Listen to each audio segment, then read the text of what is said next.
depreciation in rupee impact us? अगर 1947 की बात करें तो $1 की वैल्यू रुपीज 4.5 थी, और अगर आज की वैल्यूएशन की बात करें तो $1 की रुपये की वैल्यू यहाँ पे 77 हो चुकी है। किसी भी करेंसी की वैल्यू जानने के लिए उसकी डिमांड को जानना बहुत ज़रूरी है, क्योंकि जब डिमांड बढ़ जाती है तो करेंसी की वैल्यू बढ़ जाती है, और जब डिमांड घट जाती है तो करेंसी की वैल्यू भी घट जाती है।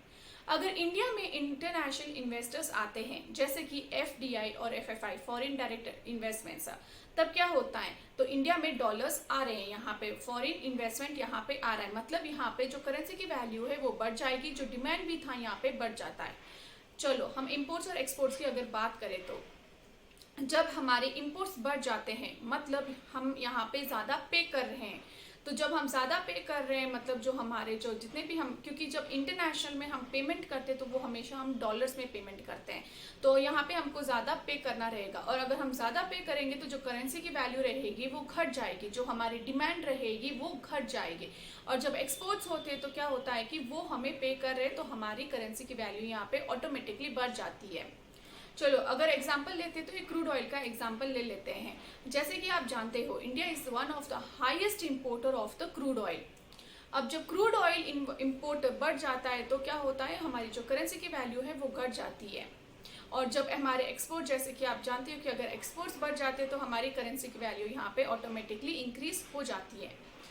और अब क्या होता है, जो बॉटम लाइन पे जो चीज़ें अवेलेबल हैं वो भी अभी एक्सपेंसिव हो जाएगी, जैसे कि हमारे मशीनरी, स्टील, फूड, गैस, ये सारी चीज़ें हमारे यहाँ पे एक्सपेंसिव हो जाएगी, और जब एक्सपेंसिव हो जाती है तो क्या होता है, it will lead to inflation, मतलब इन्फ्लेशन इंक्रीज हो जाएगा। अब आप पूछोगे इन्फ्लेशन क्या है? इन्फ्लेशन कुछ नहीं है, मैं एक एग्जाम्पल के साथ आपको समझाती हूँ।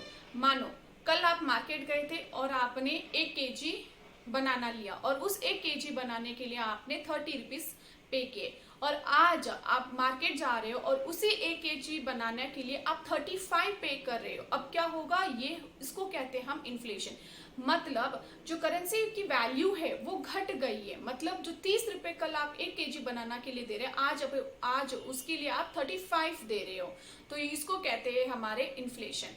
अब इन्फ्लेशन को कौन कंट्रोल करता है? जो हमारे कंट्री का सेंट्रल बैंक है। अब कंट्री का सेंट्रल बैंक कौन है? हमारे RBI, reserve bank of India. अब रिजर्व बैंक ऑफ इंडिया क्या करता है कि अपने मॉनेटरी पॉलिसी कमेटी से बैठ के डिसाइड करता है कि अब इस इन्फ्लेशन को कैसे कंट्रोल करे, तो वो अपने इंटरेस्ट रेट्स रहते हैं, जैसे कि repo rate, reserve repo rate, से सारे रेट्स अपने कंट्रोल में करता है, ताकि जो पीपल की स्पेंडिंग रहती है वो कम हो जाती है, और जब लोग कम स्पेंड करेंगे मतलब इकोनॉमी के में क्या होता है, इकोनॉमी में मनी सप्लाई रिड्यूस हो जाता है, और जब मनी सप्लाई रिड्यूस हो जाता है तो हमारा इन्फ्लेशन ऑटोमेटिकली कंट्रोल हो जाता है।